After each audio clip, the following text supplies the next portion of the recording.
Hello everyone. Exam warrior में आप सभी का स्वागत है। दोस्तों, जैसे कि आप सभी को पता है, हम लोग अग्रवाल एग्जाम कार्ड बुक से स्टैटिक जीके के कुछ महत्वपूर्ण प्रश्नों को डिस्कस कर रहे थे।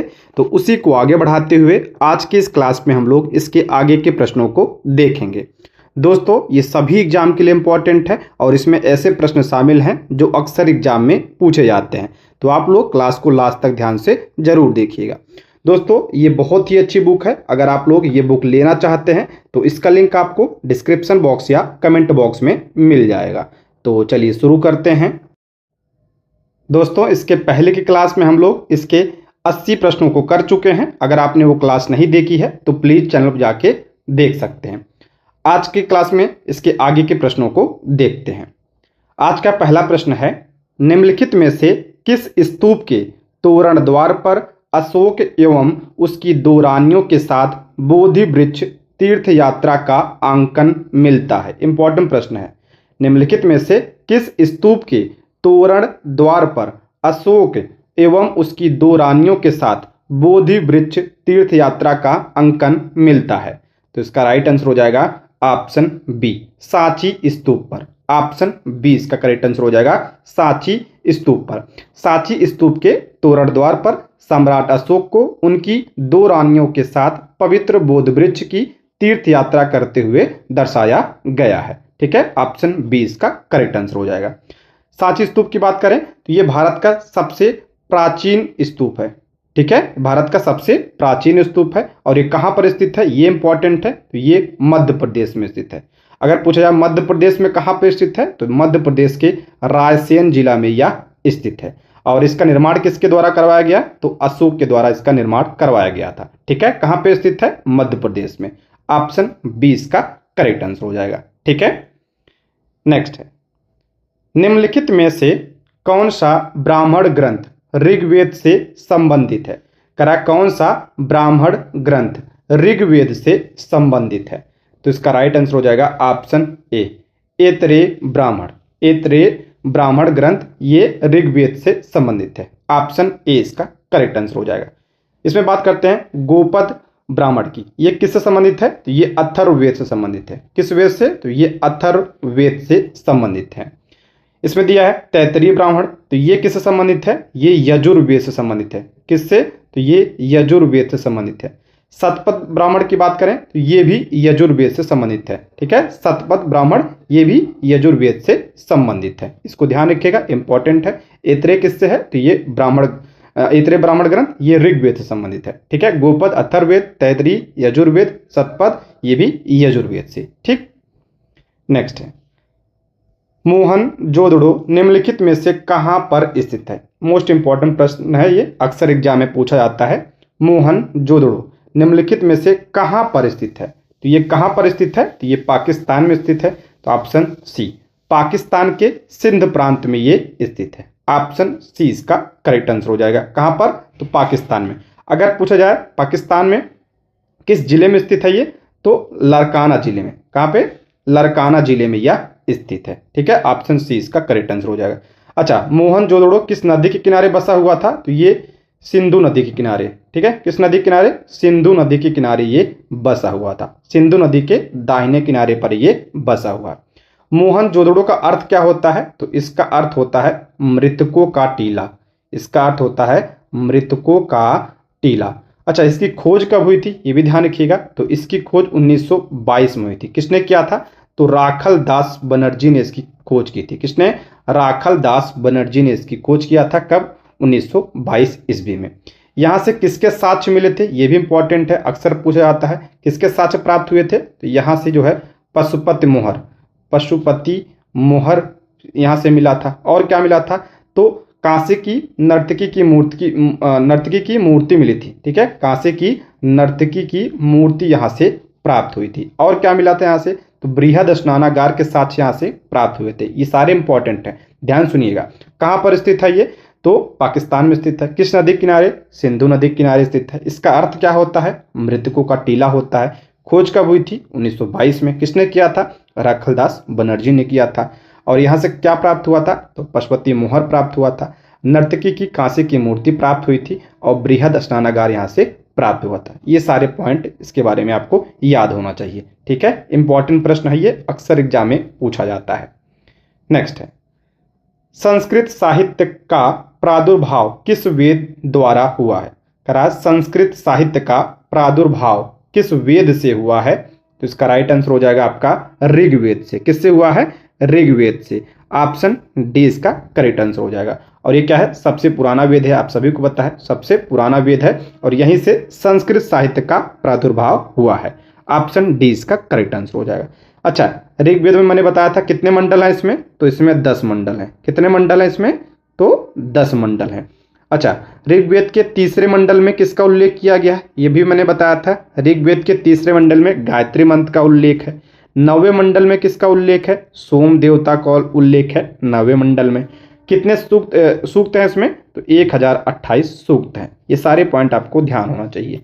ठीक है, नेक्स्ट है, अभिलेखों में किस शासक का उल्लेख प्रियदर्शी एवं देवानाम प्रिय के रूप में किया गया? मोस्ट इंपॉर्टेंट प्रश्न है।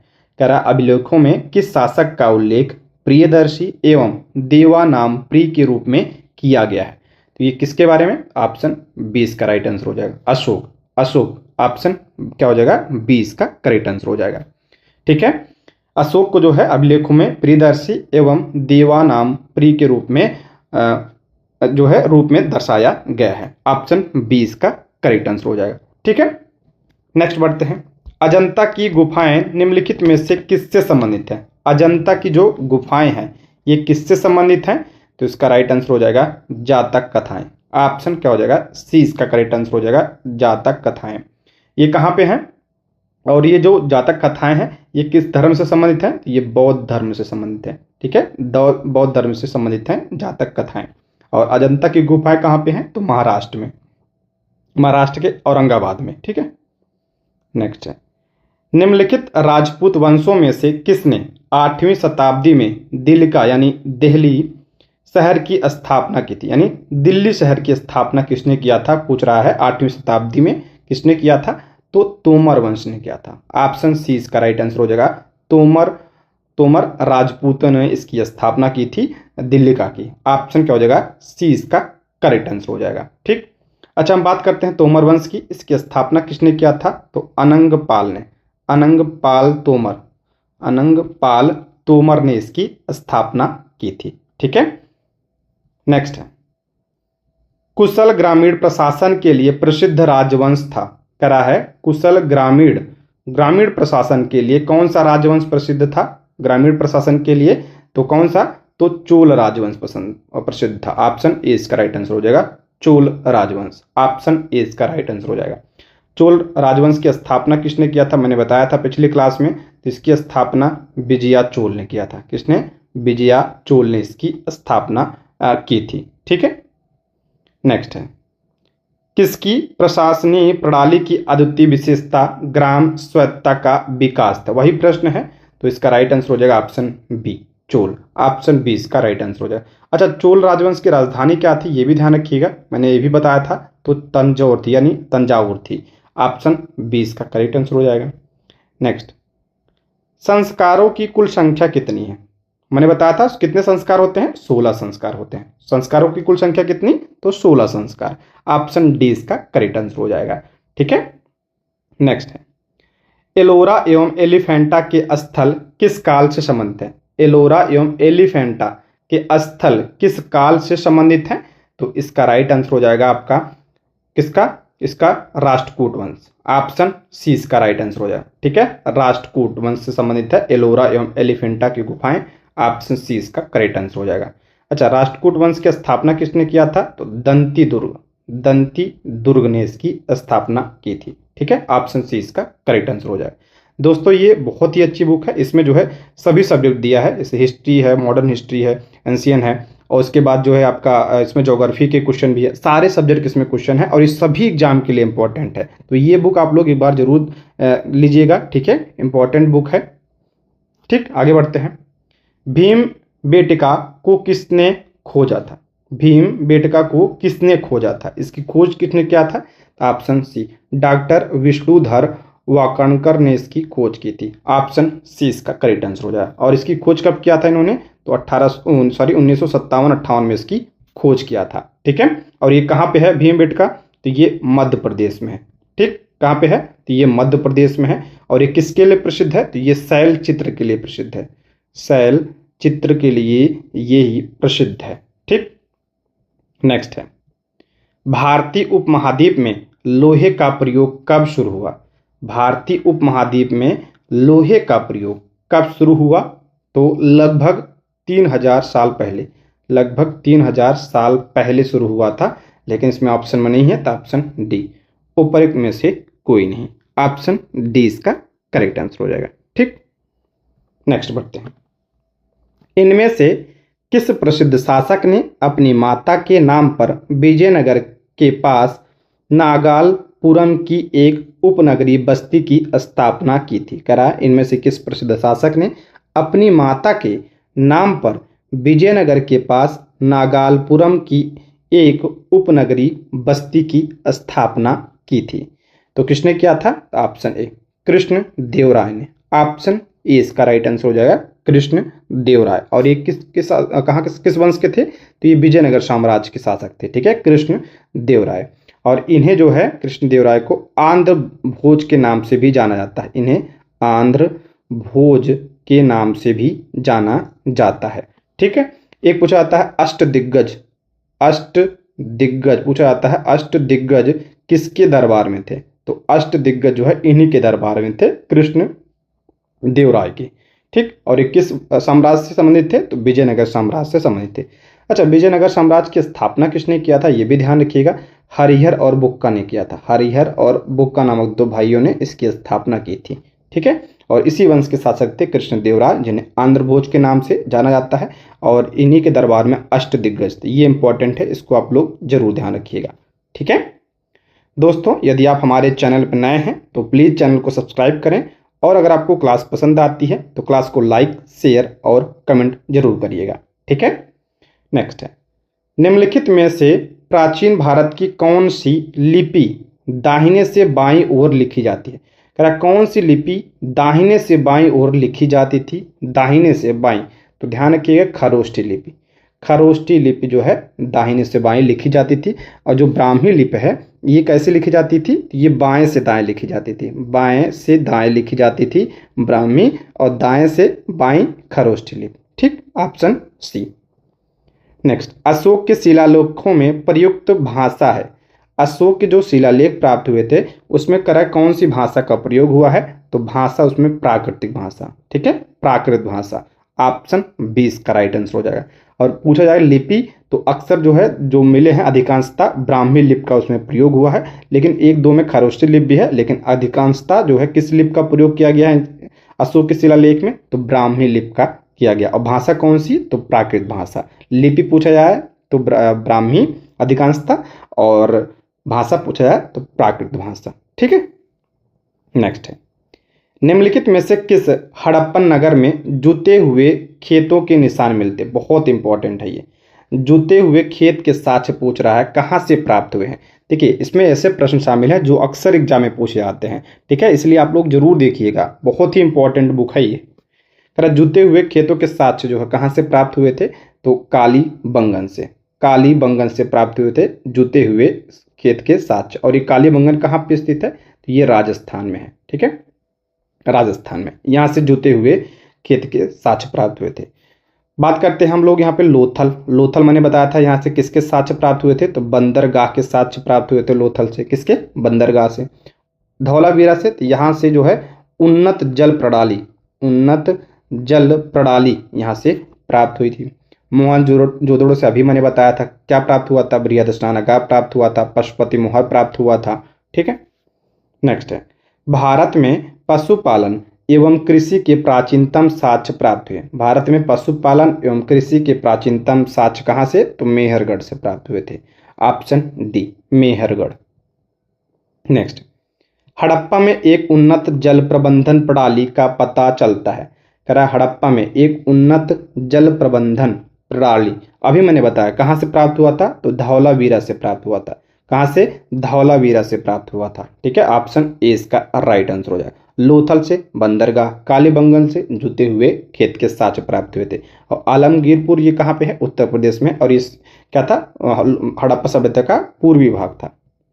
नेक्स्ट है, निम्नलिखित में से किस भारतीय दर्शन ने परमाणु सिद्धांत का प्रतिपादन किया? कह रहा किस भारतीय दर्शन ने परमाणु सिद्धांत का प्रतिपादन किया? कौन सा दर्शन? तो आपका वैशेषिक दर्शन ने परमाणु सिद्धांत का प्रतिपादन किया। ऑप्शन डी इसका राइट आंसर हो जाएगा। और इसके प्रवर्तक कौन थे? तो इसके प्रवर्तक थे महर्षि कणाद। ठीक है, कौन थे? कणाद इसके प्रवर्तक थे। पतंजलि की योग की बात करें, इसके प्रवर्तक कौन थे? तो महर्षि पतंजलि इसके प्रवर्तक थे। ये भी इंपॉर्टेंट है, ध्यान रखिए, मिलाने के लिए आता है। न्याय के प्रवर्तक कौन थे, यानी संस्थापक कौन थे? तो महर्षि गौतम थे। और सांख्य दर्शन के थे कौन थे? तो महर्षि कपिल थे। ठीक है, मुनि कपिल थे, इनको ध्यान रखिएगा, इंपॉर्टेंट है। नेक्स्ट है, त्रिपिटक किस धार्मिक पुस्तक है? किसकी धार्मिक पुस्तक है? ये आ चुका है प्रश्न। त्रिपिटक मैंने बताया था किसका है? तो बौद्ध धर्म का है ये। ऑप्शन डी इसका राइट आंसर हो जाएगा। कौन कौन से पिटक है? तो आपका विनय पिटक है, सुत्त पिटक है और अभिधम्म पिटक है। और किससे संबंधित है? तो बौद्ध धर्म से संबंधित है। और भी मैंने बताया था इसके बारे में डिटेल से। विनय पिटक इसमें क्या है? तो संघ के नियम है, इसको लिख लीजिएगा। विनय पिटक जो है इसमें संघ के नियम है। सुत्त पिटक में बुद्ध के उपदेशों का वर्णन है इसमें। और अभिधम्म पिटक में इसमें बौद्ध धर्म के सिद्धांत और दर्शन का उल्लेख किया गया है। ये तीनों पिटक ध्यान रखिएगा। नेक्स्ट है, द्वितीय बौद्ध सभा का आयोजन हुआ था। ये सब डिटेल में पिछली क्लास में बता चुका हूँ। द्वितीय बौद्ध सभा का आयोजन कहाँ पे हुआ था? द्वितीय का तो वैशाली में हुआ था। और ट्रिक के माध्यम से भी मैंने इसको बताया था, तो ये ध्यान रखिएगा। रिवीजन करा दे रहा हूँ, ध्यान से सुनिएगा। पहला कहाँ पे हुआ था? तो पहला आपका राजगीर में। फर्स्ट कहाँ पे? फर्स्ट राजगीर में हुआ था। सेकंड आपका वैशाली में हुआ था। तीसरा कहाँ पे हुआ था? तो तीसरा पाटलिपुत्र में हुआ था। और चौथा कहाँ पे हुआ था? तो कश्मीर में हुआ था। चौथा कश्मीर में हुआ था। अच्छा, पूछ रहा था किसके समय में हुआ था? तो जो पहला था ये किसके समय में? पहला अजातशत्रु के समय में हुआ था। दूसरा ये कालाशोक के समय में हुआ था दूसरा। और तीसरा जो है किसके समय में? तो ये अशोक के समय में हुआ था। और जो चौथा किसके समय में? तो ये कनिष्क के समय में चौथी बौद्ध संगीति हुई थी। ये सब इंपॉर्टेंट है, मैंने बहुत डिटेल में इसको बताया है। ठीक है, पिछली क्लास में उसको देख लीजिएगा। नेक्स्ट है, महात्मा बुद्ध ने कहाँ महापरिनिर्वाण प्राप्त किया? इंपॉर्टेंट है, महात्मा बुद्ध ने कहाँ महापरिनिर्वाण, यानी उनकी मृत्यु कहाँ पे हुई थी, उसी को कहा जाता है महापरिनिर्वाण। कहाँ पे? तो इनकी मृत्यु हुई थी कुशीनगर में। ऑप्शन बी इसका राइट आंसर हो जाएगा, कुशीनगर।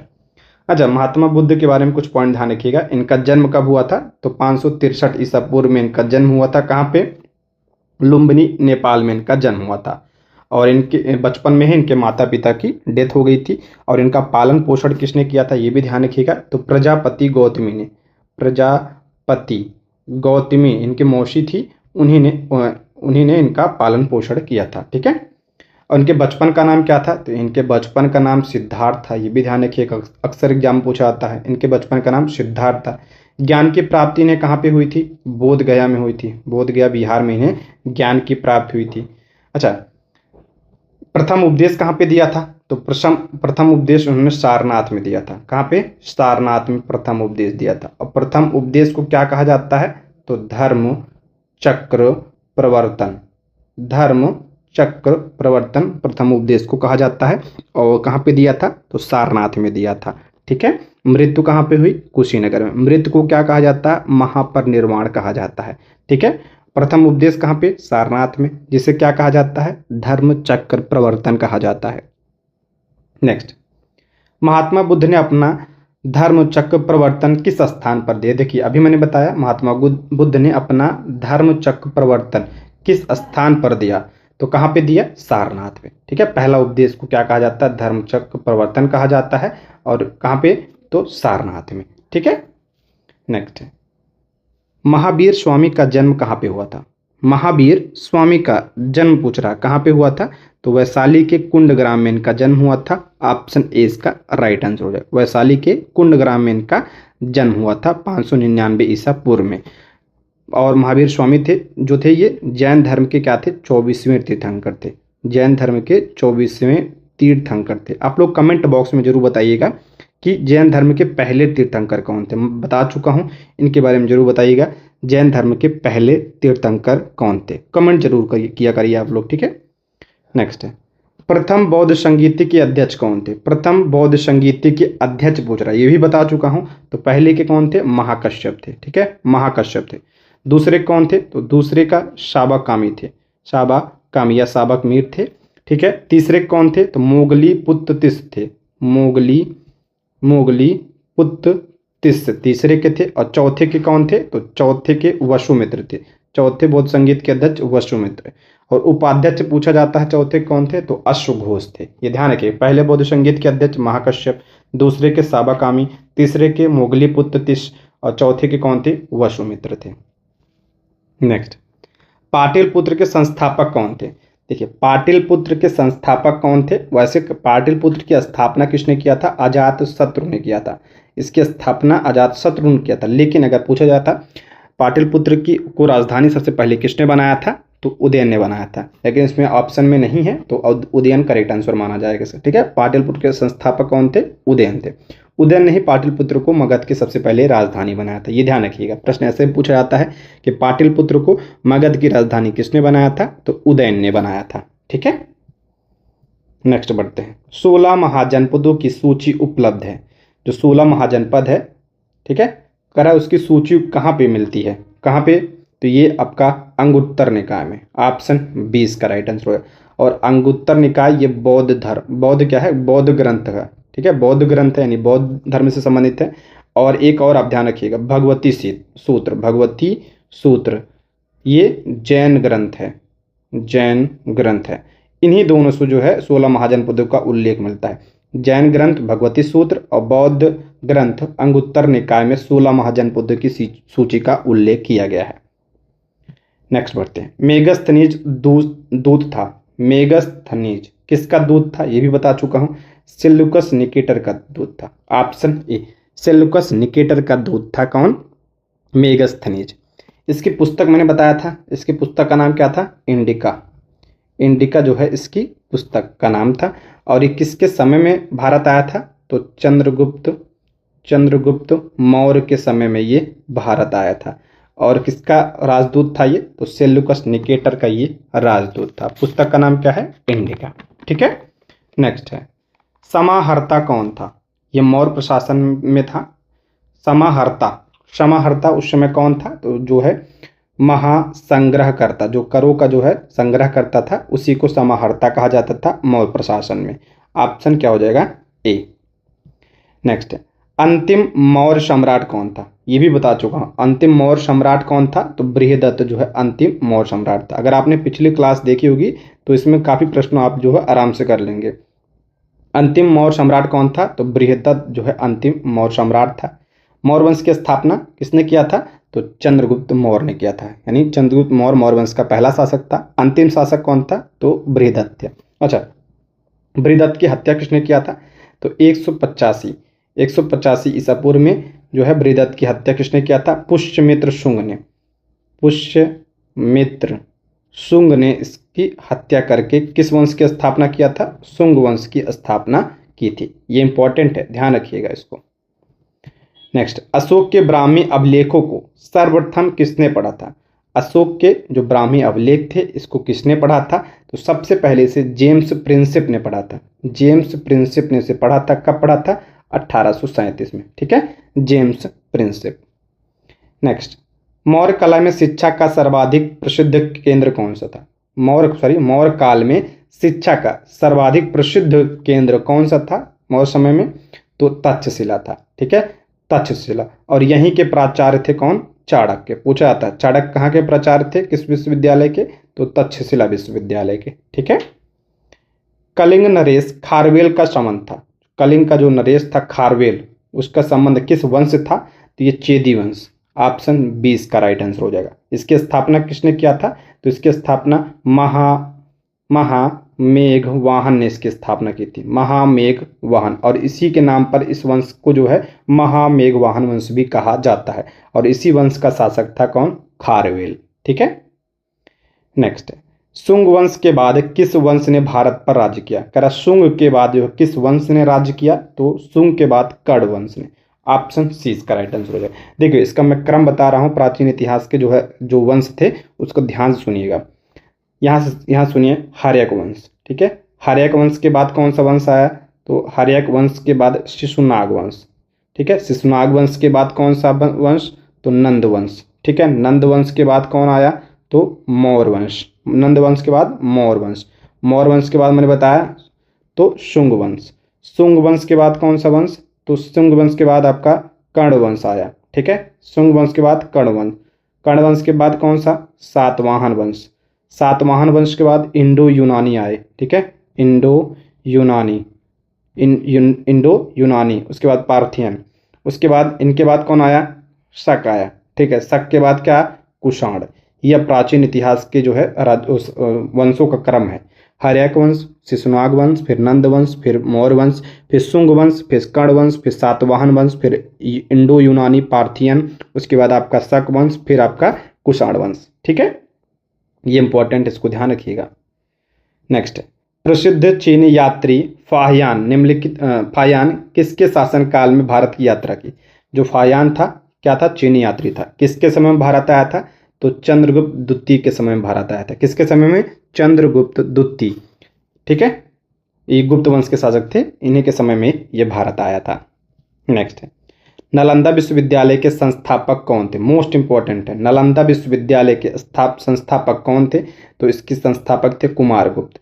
ऑप्शन 20 का राइट आंसर हो जाएगा। अच्छा, नालंदा विश्वविद्यालय को जलाया किसने था? तो बख्तियार खिलजी ने, ठीक है। ये भी ध्यान रखिएगा, बनवाया किसने? कुमारगुप्त। जलाया किसने? बख्तियार खिलजी। नेक्स्ट, चोल वंश का संस्थापक कौन था?